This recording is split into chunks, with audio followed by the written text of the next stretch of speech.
Meantime, a federal judge says he has found probable cause that the Trump administration acted in contempt of court for violating his orders to turn around planes carrying alleged Venezuelan gang members to El Salvador. And Carolyn Shapiro is a professor of law at Chicago-Kent College, joining us now live to discuss. Professor Shapiro, thanks for your thoughts on this. This is going to be a real showdown. The judge said that this was a willing disregard for his order, probable cause for criminal contempt. Tell me, what is the recourse here?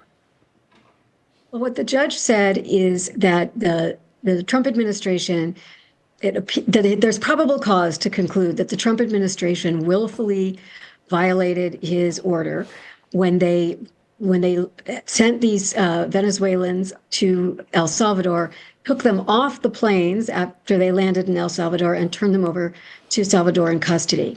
And that he had made it very clear in his order that the administration was not to do that. He's giving the administration a chance to what's called purge the contempt, or to remedy the situation, which they could do if they retook custody of the individuals who were on that plane. Right now, they're in the custody of the El Salvadoran government.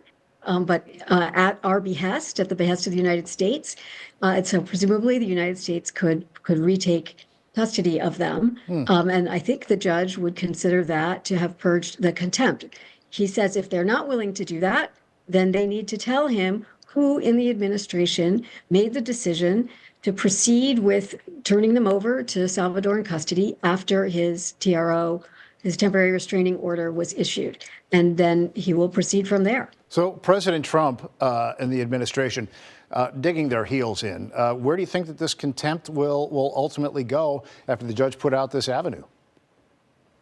Well, eventually, I assume it will go to the Supreme Court. The Trump administration, though, is, I think, playing a game that I'm not at all sure they're going to win. Their behavior would be completely intolerable from anybody who appears in front of a federal court. And the judge in this case wrote a 46-page opinion, very, very thoroughly laying out exactly what happened and exactly why the government could not ignore his order. He said they had choices. They could have asked him to stay it.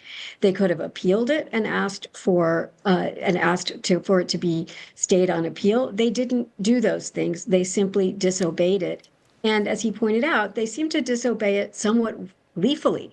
One of the points he makes in his order is that the president of El Salvador, Bukele, tweeted something that said, "Oopsie, too late," after the judge issued this order.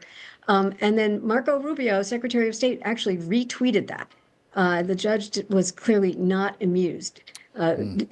Nobody is supposed to be above the law in this country, and that includes members of the administration. Professor, let me ask you, is the Alien Enemies Act the right test for these deportees? There's been a lot of debate about that and due process.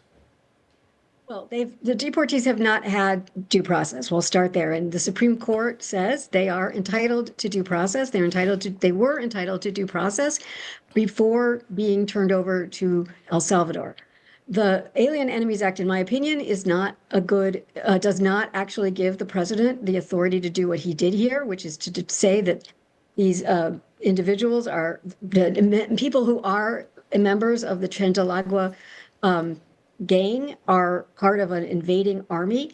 The Alien Enemies Act is specifically and explicitly about enemies with whom we are at war. We are not at war with Venezuela. We are not at war with Trindalagua. In fact, we can't be, because the Alien Enemies Act is about war between sovereigns.